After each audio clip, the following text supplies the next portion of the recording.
Today's guest is a productivity consultant and professional speaker with an award-winning book about unplugging from technology as a habit. His book, SPACEMAKER, was awarded the Best Personal Development Book at the Australian Business Book Awards in 2021. Welcome to the show, Daniel. How are you doing? Yeah, I'm good. Thank you for having me on the show, Toby. Thank you so much for joining me on this episode of Mirror Talk. I really appreciate your presence here right now. It's so wonderful. We're talking before we started recording about the different parts of the world that we're in, but I'm happy that we are able to, have this conversation even with technology. And that's the topic we're going to be talking about also today. So it's amazing, so awesome. Isn't it? I mean, you're in Germany. I'm in Tasmania, which is at the very bottom of Australia. We're talking on different, well, it's the same day, but it's very late for you and very early for me. But yeah, isn't it amazing that we can use technology like this to have these conversations and then share them with people in other parts of the world? It's amazing. Yeah, it's a beautiful thing. And that's why I'm so, excited to be speaking with you today because your book, The SPACEMAKER, gives us that fine balance, teaches us how to make use of this technology as a tool and also how to prevent ourselves from overusing it also. So I know I'm already giving away too much, but before that, is it possible for you to just share with us a little bit about yourself, about your life and career journey so far? I know you studied physiotherapy, project management, you're a trainer, you're a coach, you're a keynote speaker. What's made you, go into all of these areas of life, Daniel? Yeah, it's a big question. I'll keep it short, I suppose. But so I started off as a physiotherapist and, worked in healthcare for more than a decade. I worked in Europe, worked in Australia.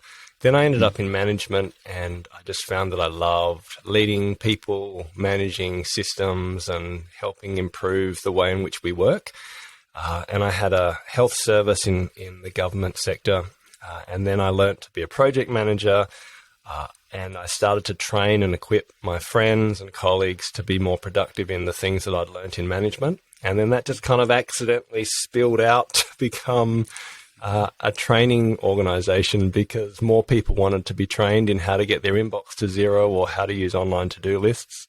And so that just became part of my journey. And we eventually started a company called SPACEMAKERS because my heartbeat is to work with busy people who are, who work a lot, who are capable, who are always online and help them to make space in their life to think and rest and connect with loved ones, to be productive without running to stand still. And so, yeah, and that message has just grown over the years as we've become more frantic and more busy.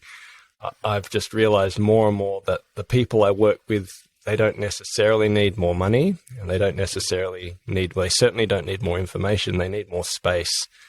They need more time to reflect on their inner life, to be able to live and breathe and enjoy life away from a screen, to focus on other things in and around, working with technology constantly. They're the group of people I work with. It's not anti-tech, but it's just recognizing that there's a broad life that we want to live and we need space. So, yeah, that's what I do. I've got experience in a whole lot of other areas of life as well. I've worked in Christian ministry. I have run nonprofits, and obviously I've done authoring, and now I spend most of my time doing keynote speaking and productivity and leadership training and coaching. Yes, that's so beautiful. I mean, I was going through your profile and I was like, oh, it's a whole spectrum of things that you've done. And if you want to go into every aspect of what you've done, it's going to be like 5 episodes of this podcast, actually. But all of us to focus in this episode on, SPACEMAKER, because I'm so interested, about learning how to make space in this digital space that we're in, or digital technology that we have. So what's inspired you to, write this book called SPACEMAKER? I know you have a company called SPACEMAKER, but what inspired you to put all of this information into a book for us? Yeah, it's funny actually that the book ended up being the same name as my business. It wasn't my intention at all. I just wanted to write a book to help people who were feeling overwhelmed by technology. I worked with a lot of executives and they were busy, but they were busy in a way that was different than they used to be busy. And I started to realize that just all the little gaps in their life were starting to be taken away from by technology. And I heard story after story. I mean, I remember chatting with one lady who was a young mum, was a mother with 2 young children, I'm sorry. And she said, look, I'm at home and I know I want to be with my young kids and I want to give them my attention because I know that when I look back at the end of my life, it'll be my kids and my family and my community and things like that that really matter. But all I can think about is how many hearts I'm not seeing on Instagram, and I just want to grab my phone and see what my latest post is doing. And she knew that was wrong. You know, there was this sense that her life was being overtaken and her brain was being shaped too much by technology. And whether it be email or Instagram or whether it be, you know, the news or the stock market, there's this gravitational pull towards always being online that is beyond the necessity of doing our job, and that starts to cause us to have a lack of space in our lives. And so I really wanted to write a book to help people learn to unplug as a pattern and to help them, because I had burnt out in my past and I'd experienced overwork and all the challenges of feeling frazzled and too busy. And so I just thought I'd share those ideas. And then many years later, I'd been writing the book it took 7 years to write. And I think about 4 years in, someone said, why don't you just call it SPACEMAKER? Because I couldn't find a name for it. And I'm like, okay, that actually works really well. Yes. Yeah, it's a wonderful, title for a book because, once we're able to get rid of all of these distractions and everything, we're able to create more space for ourselves in life also. So can you teach us how to unplug, how to unwind, and how to think clearly in this digital age that we're in? Yeah. So look, the first thing I think I've noticed is that we have a relationship with the online world, and we need to recognize that it's not just something we use. It's more like we have a relationship, and sometimes that relationship's healthy. Sometimes it's codependent. Sometimes it's, narcissistic. I remember hearing your podcast on narcissism. So, and I'm like, oh, some of that is how we use technology. But so we have a relationship, and what I've noticed is that the practices of unplugging from technology, they're really simple. Like in some ways, it's quite ridiculous that I have a job helping people turn off their phone. I mean, it's not complicated. Like one day a week, turn off your phone and don't spend time working, and actually focus on other things that are truly restful and life-giving. Now, that is not a hard message to understand, but it's very hard to do, isn't it? And it's hard to do, not because it's physically hard to turn off your phone and put it away. It's hard to do because we have a whole lot of emotions and beliefs and stories attached to our devices. And when we turn off our devices for a significant period of time, well, then we're breaking a deeply held relationship. We're impacting the loves and the longings of our heart, and we're changing the patterns of our brain. And so we need to understand what I call the paradigm of technology and all the different parts of the story that cause us to want to always be online in a healthy way, but also an unhealthy way, in order to then work out, okay, what parts of technology are really great. I love that I can talk to my friend Toby on the other side of the world. That's a really useful way of doing technology. But when I'm at dinner and I'm scrolling Instagram instead of talking to my kids, well, maybe that's not a pattern or a relationship pattern that I want to mimic or continue. Does that make sense? And so it has to start by changing our story, because our beliefs follow our stories, and many of us haven't examined the stories that cause us to be so deeply entrenched in the online world. That's where we start. That's very true. Yeah, that's very, very good. And also, I just love what you just said right now. Like, we have this tool. It's a very wonderful tool that we could use to benefit, our progress in life, to benefit, to make us move forward or achieve our goals in life. Basically, like having this wonderful conversation with my friend Daniel, all the way in Australia, for example. For me, it's something very important to me, and it benefits me in a lot of ways because I'm going to learn so much from this conversation, like I'm already doing already.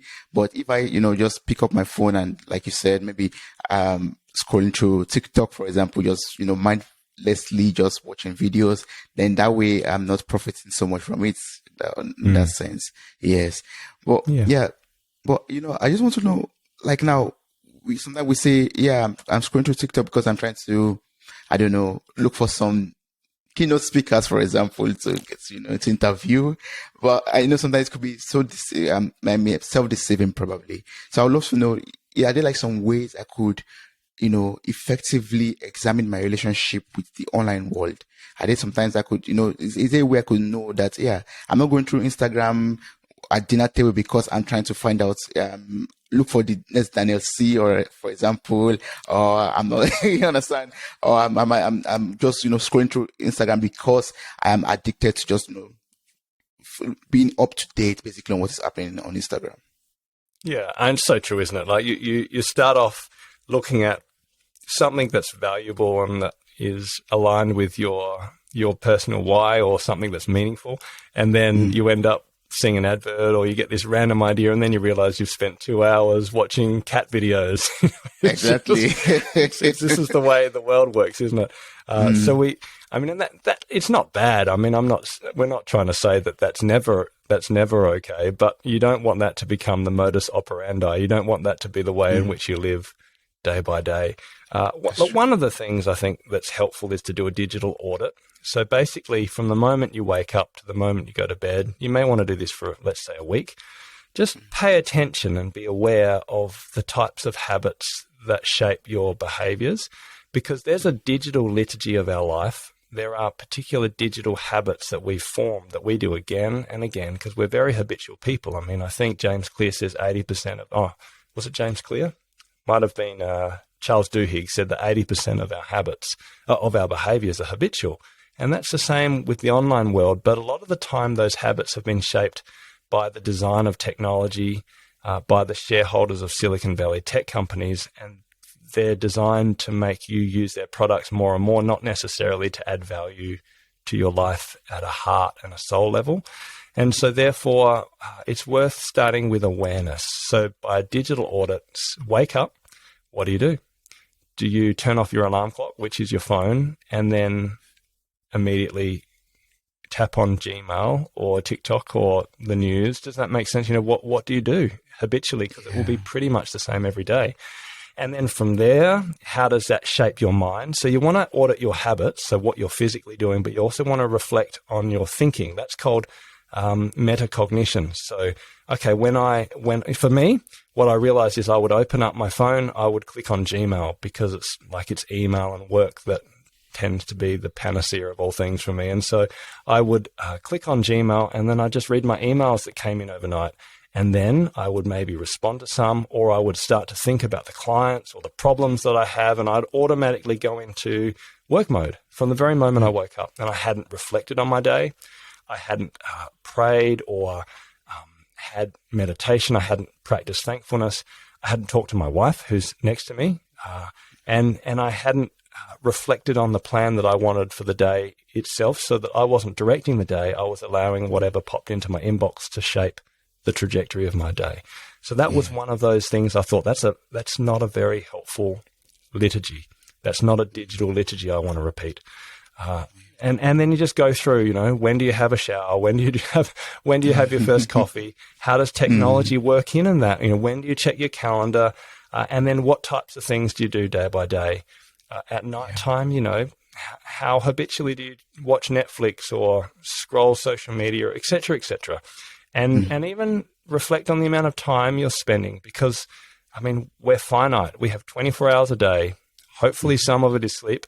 And if you spend an hour scrolling TikTok videos, well, that's an hour you can't read a book or play a board game with your kids or write something creative or play music. Do you know what I mean? Like it's everything is a trade-off.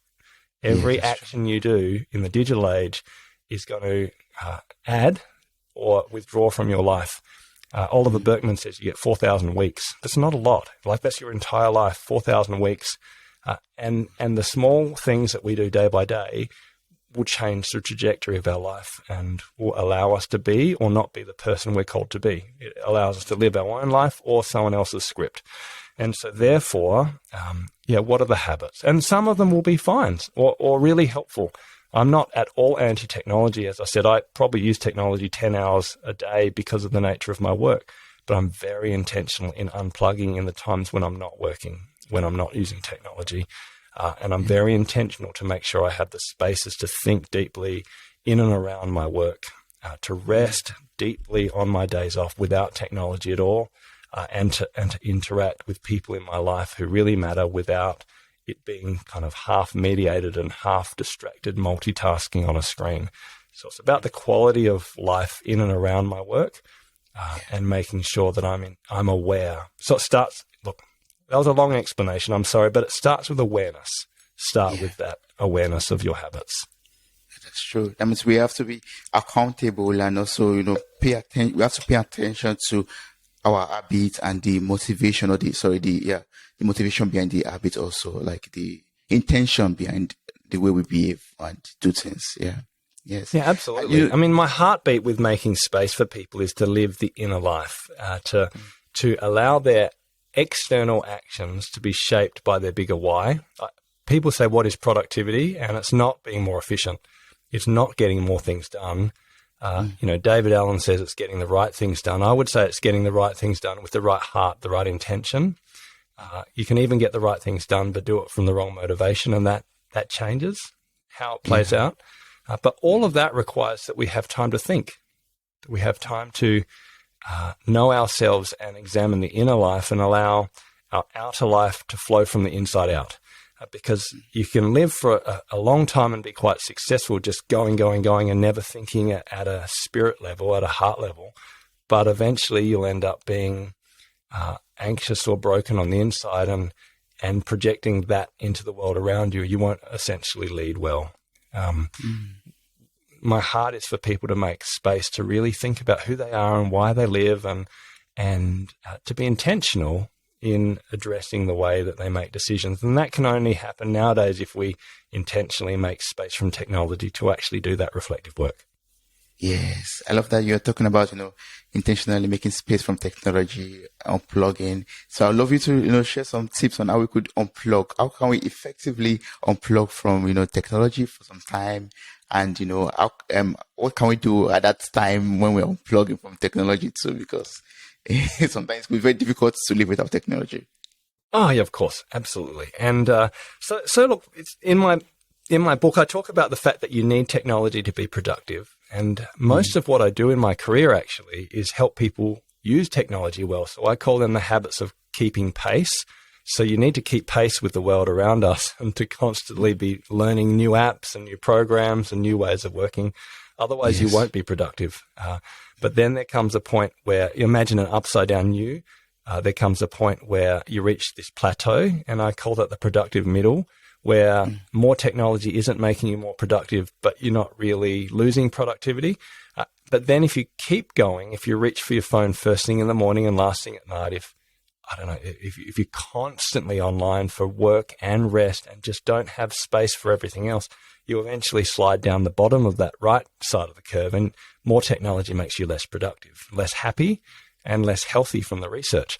And so the space-making habits, as opposed to the pace-making habits, are the ones that are about unusing technology to get productive, as opposed to using it to be productive. And we need both sets of skills in the digital age, and that's where it becomes complicated, because it's not good or bad, yes or no. It's not binary. We need to be really good at technology, and we need to be really intentional and really good at not using technology. And that's the conversation we need to have more of, because I'm more and more convinced that most leaders need to spend less time on technology and to have more time doing nothing. And that is how they'll be truly productive. And that's a conversation that is particularly relevant post-COVID. So how do we do that? How do we make space and return to the productive middle? My solutions are about creating patterns and rhythms in your life. I also talk about making your technology less addictive. There are some very practical things we can do. Okay, where shall I start? Maybe the less addictive stuff. That's easy. Design your phone to be less addictive. Get rid of social media apps where you can. Get rid of all notifications. So no email notifications, no social media notifications. Remove as many apps as you can possibly remove so that you just don't have so much there, and become aware of the ones that you gravitate to when, you're at the supermarket and you're bored. What are the ones you click on? And you might even want to ban them or set time limits on those types of apps using, the tools that both Android and Apple have. I've made my phone grayscale so that it's black and white, which is really boring. And no, it's not research, but basically when you look at a phone and it doesn't have color, it's actually less attractive. And so, and videos are particularly boring. And so I have a way where I can easily turn it back to color, but I keep it grayscale most of the time just to try to make it less appealing, because I know how addicted I am to this phone. So there are some practical things, and make sure you turn it off at night, obviously, so you're not getting notifications or anything else when you're trying to sleep, because the last thing you want to do is allow someone else's interruption to break your sleep. So you can start by making space, by making the apps and the applications and the devices as less addictive as possible. But ultimately, it will be the patterns and the rhythms of space making that you create. And I have some daily habits, some weekly habits, and some kind of habits you set out throughout the year. So you have this beautiful rhythm of being unplugged and resting and living well in and around all the technology. So I'm not sure if you want me to get specific, but I would really love you to talk about I'd love you to talk about the patterns. Actually, I want to see if I could also apply that to myself, or if anyone out there could also, make use of this pattern already that I make use of also. Okay, well, let's start with an annual pattern. One of the things, and I'm not sure how it is in Germany, but in Australia, the research says that the busiest people who work 50 hours or more on a regular basis, most of them say they can't take all of their annual holidays because they don't have time. They're too busy to take a rest. And so they work and they work and they work, and then they kind of crash out, or they try to find time to have a rest. And so one of the practices my wife and I have put into place is that at the start of our year, for us it's January, it might be right now for you, it might be in July is when you really start to think about your year. When the year starts, book your annual leave in advance so that you have your 4 to 5 or whatever weeks you have pre-planned, and think about them in a way that is timed with when you get tired throughout the year. So that for me, I get really tired around August, and that's where it's been dark and we've had winter. So I'll make sure we have a really good break at that time, and it's a really restful break. Whereas for us, summer is a time where we'll do lots of socializing and it's not so restful, but we'll go on adventures. So what I'm saying is pre-book in your rest times, the space in your life, well before you actually book your work and book your activity. So it's again starting the year with that pattern: rest before work, space before activity. That's just the start. And for some of those holidays, I would say, how can you do it without technology, or you have times where you're not plugged in? So that's like an annual pattern. The weekly pattern is probably the hardest of the lot, and I won't spend much time on it, but I actually am a real believer in a full day a week without technology, or at least a very modified day. And the reason I say that is for people like you and I think you mentioned you work as an engineer. So we both are on technology all the time. That's what work is. For me, work involves communicating with people on a screen, swiping and typing using a screen, moving between different internet browsers and shifting between applications. That's what I do for work. And so the problem in this knowledge worker age is we have a day off. And actually a lot of us are even working from home now. So you have a day off. And what is the difference? If you're swiping and typing on, TikTok and Instagram, and you're watching Netflix and you're playing games, your brain doesn't get to stop working, because your brain can't tell the difference between Outlook and Instagram. It's still the same input neurologically. You're still using the same types of devices, and you're using the same tool, which is called the internet. And so many of us don't ever rest because we don't separate the activities we do for work from the ones we do for rest. It'd be a bit like if we were a gardener and we gardened all week, and then to rest, we decided to garden. And it wouldn't be physically restful. No. But we're knowledge workers. And so if we're online all week, and that's what work is, well, then we have to do the opposite if we want to have a truly restful day, because the problems for us are mental health and mental exhaustion, not just physical. And so if we're going to have what I call a digital Sabbath, we need to know what is work for us, what is restful. So I also needed to know what is deeply restful for me.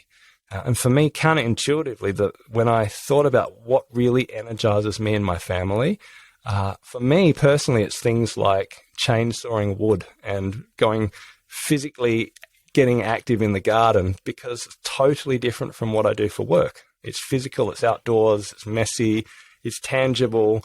I find that really restful, as long as I don't have to do it, like not like a to-do list type task, if it's just joyful. So that's rest for me. I love reading books. I love waking up and having no plans and making pancakes with the kids, playing board games with them, or just going on adventures like walking on the beach together without a phone. Yeah. So because of knowing what work is and knowing what rest is and knowing how to do that together, we then decided, well, we would plan a day, one day a week, our digital Sabbath or our weekly day of rest. And that had to involve turning off my phone, had to involve turning off our technologies. So that's what we do. We have this ritual where we go from work to rest. Pardon me. We turn off our devices. I turn off my devices. My kids still can use technology in the morning because that's part of how they rest. But and then we have this full day, which is digital free. And I just find it incredibly life-giving, restful in a way that I never experienced rest before. My wife definitely would say that it's been our digital Sabbath that has made our marriage and family healthy and strong. And it's the way in which I can disconnect from work in a very deep way, both mentally and physically. Particularly working from home now, it's even more important. So, but that's probably the hardest out of all the space-making habits, and it takes practice and design. I literally show people how to plan in a very systematic way a day of rest and how to create patterns and rhythms to help you do that. So that's kind of cold turkey type space making. Yeah. And the last ones are the daily ones, which are simple and easier to start, but I could talk about them in a moment. Yes, no, I was just about to ask that, actually. I was about to ask that, how do we do that on a daily basis also, like taking those breaks on a daily basis? Yeah, the daily ones are simple. So I would say things like start and end the day without your phone. We've already talked about that. So basically charge your phone outside of your bedroom and learn to start and end the day with a pause. I call them the daily pauses. It's really good for your mental health. It's really great to reflect on the day. It's really great to start the day with a plan. Digital free meals is a really good pause and very well research-based. So I would say at least once a day, eat a meal without technology. If you have flatmates or if you have family or friends that you can eat with, then eat with them every day. All phones away, turned off, not even in your pocket, just like no devices. The research for families is amazing. It says that if, let's say, a 12-year-old girl is raised in a family that eats together around a table without technology and does it most days, they will end up when they're 18 years old with better college entrance scores, less mental health problems, mood disorders. They will be happier. They will have less debt. They will end up doing better in life just because they ate a digital free meal together. Young kids have better numeracy and literacy skills, so they can read and write better just because they eat together with their family without a screen. So it's so helpful to have that pause where you learn to connect with people and talk and make eye contact and hear about the day of people in your life. And I even have questions in my book, very simple questions to ask each other to create conversation, just like, what are you thankful for? And then just talk about that. And it can be tremendously valuable if you did that every day as a habit. You sat, you ate with someone you cared about, with no devices, and asked them, what are you thankful for from today? So it's a total game changer. And that bit of space can change your life. I like exercise without music and without podcasts. Not all the time. I love podcasts. I love audiobooks. I love learning. But the problem is we're getting to this stage where we're filling our mind so much with information and we don't pause to reflect on that information and apply it in our life and our context. So we're becoming people who are just almost obese with information, but there's no exercise. It's like input but no output. Do you know what I mean? Eating but no energy. So we need to make space where we can think again. So I have a habit where a few times a week I go to the gym and don't listen to podcasts, or I go swimming and don't listen to podcasts. I don't count laps. I just think, or I walk. I often walk down the path, and I intentionally spend an hour walking and reflect on my day. So I would say the daily pause is making those habits intentional, turning off your devices and allowing yourself to start thinking about your day and the meaning of your life and the conversations you've had and the emotions that you've felt. That's what leads to wisdom, not more information, but the application and reflection on that information. So there are three of many examples of how you can unplug as a pattern throughout the day. And those little patterns can really change your relationships, like a digital free meal. They can change your ability to strategize and to know yourself and to process the information in your world, like the thinking habits. And you've got the habits of resting, like a day off where you have a true day off each week, or even some of just the restfulness of, let's say, meditating or praying or journaling in the morning by not starting and ending the day with technology. So those little habits change your life, and they make you far more able to use technology in a way that masters life rather than becomes a slave to tech. Yeah, those are wonderful, tips, and those are like great habits that one could, make use of. And I believe that when one is consistent with them, it's going to make one's life, much more beautiful and create more space actually for one to do other wonderful things actually. But, Daniel, in this digital space that we're in right now, I could, for example, have the intention to, go on a digital sabbatical day or something like that, or take a Sabbath day, for example, and maybe turn off my phone or put off, just take a break from the screen. But sometimes, I could just be so weak and fall a victim of, distractions and temptations. How can I deal with this? How can I deal with temptations and distractions? Yeah. I mean, firstly, I'd say be kind on yourself. I mean, I wrote this book and then I found this quote by Richard Bach, and he said, "I teach best what I most need to learn." And the reason I know so much about making space and my battle with, being online and having digital overuse is because I could totally be addicted to my devices all the time. And I love work. I could work all the time.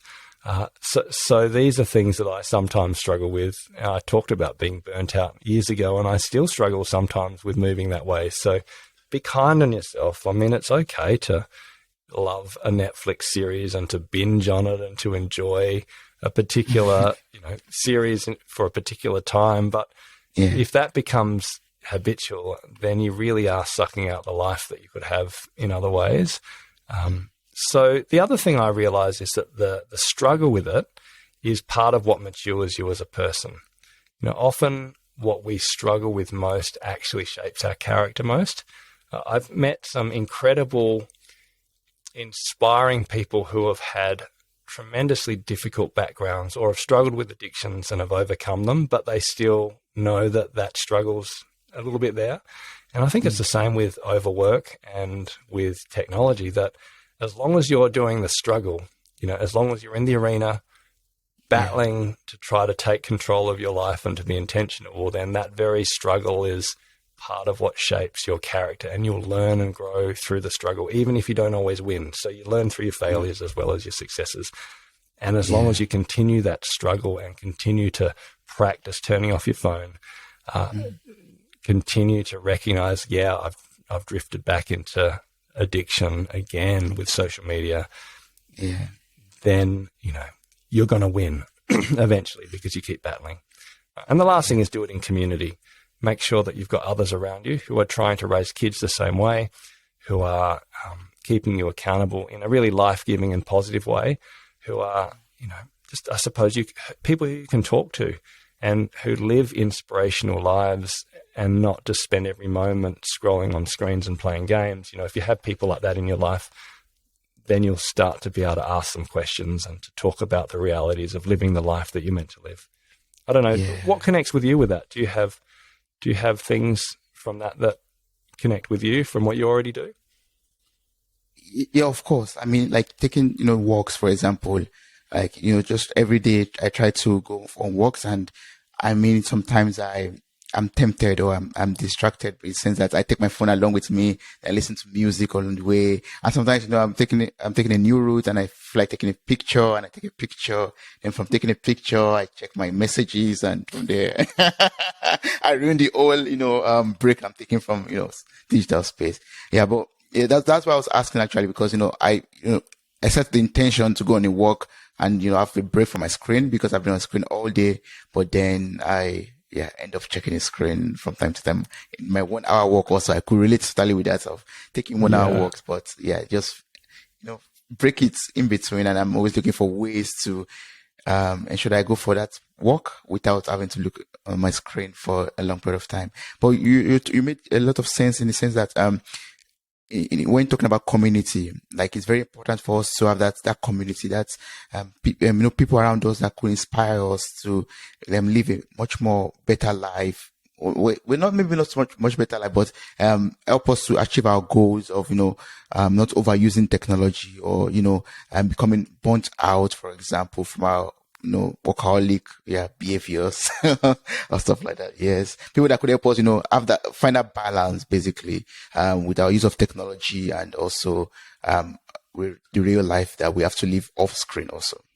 Yes. And look, even things like with walking, I'm now in the habit of just not taking my phone, because I'm exactly the same with you.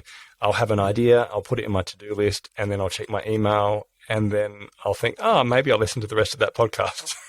Exactly. It just goes from one thing to the next. So that, for me, that's why I actually put my phone away on my day off. I turn it on at about 11 o'clock in the day just to see if there's any text messages. So I'm not saying it has to be like religious or anything in that sense of, you can be sensible. If I'm walking actually in the bush and I might need it for safety, I'll put it in my backpack, even though I won't touch it. So it's just about being intentional with where you need to have space away from your phone. And remember, it's not about not doing something bad. It's about doing something that's life-giving and good. It is beautiful to walk and to smell the eucalypts or the pine trees, and to be in the moment and to be present. I tell my kids, you can actually look at a waterfall and smell it and feel it and remember it without a photograph.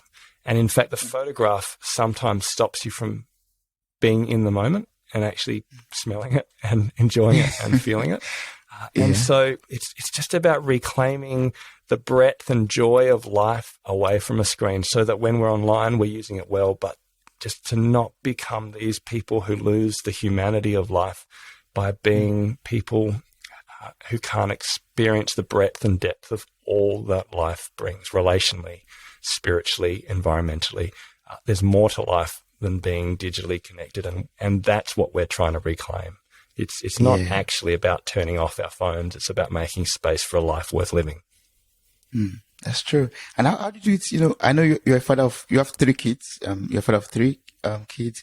And, this is a very modern age where everything, they have to watch the Peggy Pig or, I don't know, Paw Patrol.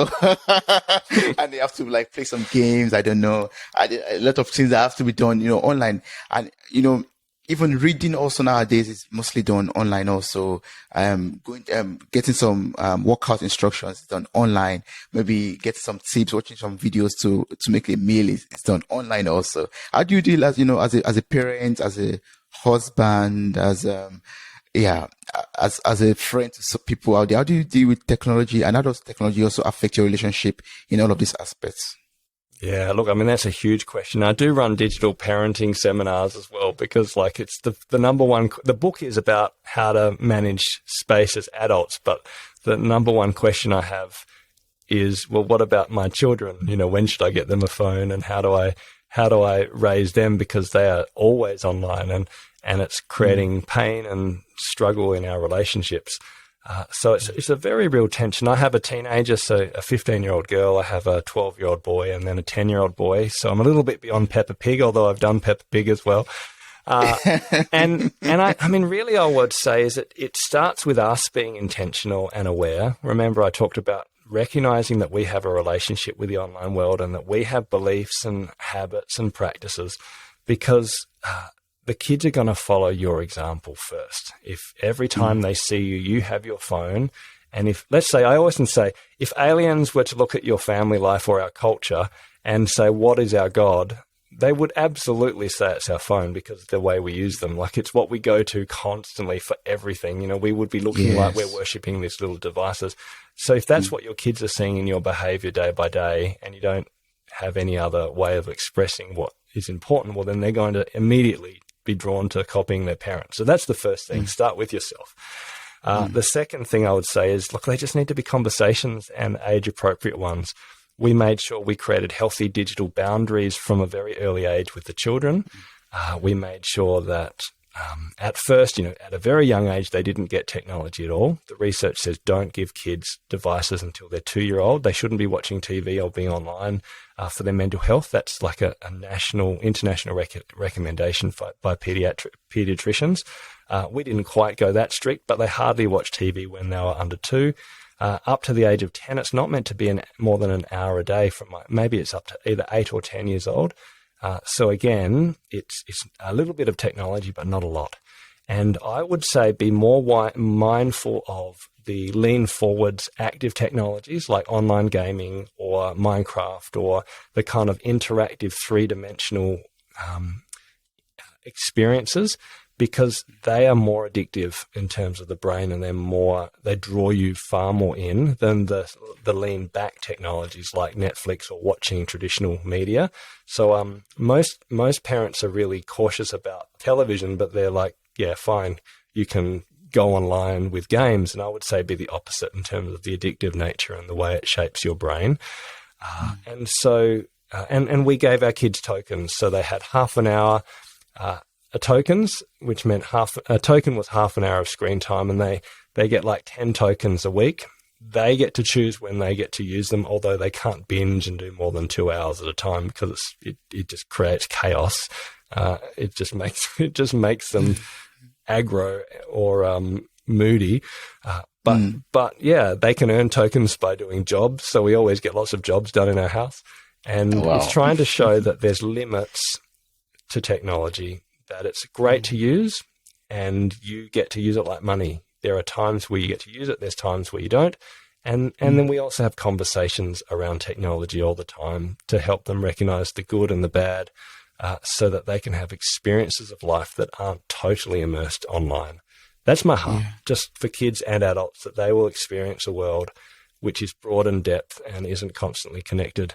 And then later on, if they become cyborgs and we put chips in them and their life is shaped by artificial intelligence, at least they'll remember that they played board games with dad one day, and that was the best time of their life. And maybe they should pull the microchip out of their brain and take off their cybernetic arm, and then play a board game and remember that, you know, humanity is also pretty amazing as well. That's true. Yes. I love the fact that you're talking about, you know, technology and our brain. Can you explain the relationship between them? Like, how does technology affect, you know, the structure of our brain or how our brain works? Yeah, look, there's lots of research that suggests that when you spend a lot of time on the internet, it changes your brain. And by changing your brain, then it changes your perception of the world. So, for example, media multitaskers, so people who are regularly flipping from one thing to the next, they actually lose the grey matter in the frontal cortex of their brain, the frontal lobe. I think it's the ACC. I can't quite remember the name for it, but basically it's an area which is related to mood regulation, the ability to tell information that is important from information that is meaningless, and the ability to be patient and still. And so the kind of experiences we're seeing where we find it really hard to sit and read a book, a physical book, without wanting to check our phone after the third page, where we find it hard to just sit in silence and enjoy, you know, a waterfall, or where we find it hard to, I suppose, to just sit patiently on a bus and not have to entertain ourselves. That's because we're practicing the internet and it's changing our brain. Imagine, I often say I had to play piano when I was young and I practiced 15 to 20 minutes a day at the most. It was always a fight. But by practicing the piano, eventually I learned to play, and I could play pieces of music like Chopin or Mozart without even having to look at the music, because my brain had embedded those notes and those kind of patterns into my way of thinking, and my brain changed. On an MRI, people who play a lot of music have a slightly different brain than people who don't. But that was only 20 minutes a day. The average American is practicing the internet 12 hours a day. The average Australian, 9.4 hours a day, and an office worker, 12 hours a day. So can you imagine practicing the piano 12 hours a day, how that would change the makeup of your brain? And yet we don't think of practicing the internet in the same way. But we're actually practicing something that changes us from the inside out. It remolds our mindset and it shapes our perception of the world. So the good news about neuroplasticity is the brain can change even up to the age of 90 years old. So if you start unplugging regularly and broaden the neurological experiences of life outside of a screen, well, then your brain will change in a different way again. But all I'm saying is that too much internet practice makes us unhappy. It makes us unhealthy. In fact, the research in teens says that almost all on-screen activities, particularly 3 or more hours a day, makes teenagers unhappy, and almost all non-screen activities make them statistically happier. And I actually believe the research is probably very true for adults as well. So broaden what you put into your brain, and then you will change the experiences of your humanity. I believe that. Wow, that's so beautiful, Daniel. I really enjoy, everything that you've taught me today. Like, I'm so happy about this, but I know a lot more is packed into your book, and I would love you to tell us how we could get this book. Where can we buy it from? Can you tell us about your website also? What are the resources that we could also make use of in order to unplug and make more space in our lives? Yeah, look, I'd love you to pick up my book, obviously. It's called SPACEMAKER, How to Unplug, Unwind and Think Clearly in the Digital Age. And it's available, on Amazon, Booktopia, Book Depository, wherever you are. Also, it's an audio book with me narrating, so feel free to pick it up if that's your preferred way of listening. I have a website, spacemakers.com.au, so that's plural, and the AU is Australia. And you can get a free lot of videos and worksheets to help you plan a digital day off once a week. If you're interested, I have a blog post, and I love working with teams remotely. I do work with teams in America and Europe to help them either with practical keeping pace skills like Email Ninja and List Assassin, getting your inbox to zero and organizing your life with a to-do list. But we also run Making Space training to help the digital wellness of teams, so that teams can reflect on their behaviors, and so that you can invest in the health of your team who are working in a hybrid working environment and are at risk of being online so much that it's bad for their mental health and happiness. So, I'd love to connect with you and have a Zoom call if you're interested. Yeah, that's awesome. So please, this information in the show notes of this episode, I encourage everyone who is listening and who is interested to just copy the link, click on the link, and get across to Daniel. Order the book on Amazon or on any platform possible, and make more space, unplug, and become a much more better person, actually. And if there's a lesson, or if there's something in life that you've gained so far from all your experiences that you would love to share with other people, what would that be? Oh, so many lessons. Look, in terms of what we've talked about, I'd probably just say be really encouraged, because a little bit of space can transform your life. You don't need a lot. You don't have to suddenly become a hermit and turn off your technology all the time, but you just pick up one small habit and start to think a bit more deeply and be a bit more present. And then that'll give you the confidence to start another space-making habit and just build on it. And eventually you'll realize, actually, I've got a much more balanced life, and my relationships are more balanced, and I'm starting to know myself a bit more. So, I just think space is really valuable. And just a little bit makes a lot of difference. So go for it. Yeah. Yes, I love that. Thank you so much, Daniel. Thank you so much for teaching us so much about, making space in our lives, reducing that use of technology to, you're not anti-technology, but I mean, you are teaching us how to make use of it, and also create space for ourselves and to become better people with the tools that we have present for us, or, made available to us already. Thank you so much for this awesome conversation. I really appreciate it. No, my pleasure. And thank you so much for staying up late at night and talking to this Australian from all the other side of the world. I really appreciate you staying up for me. Thanks, Toby. That's beautiful.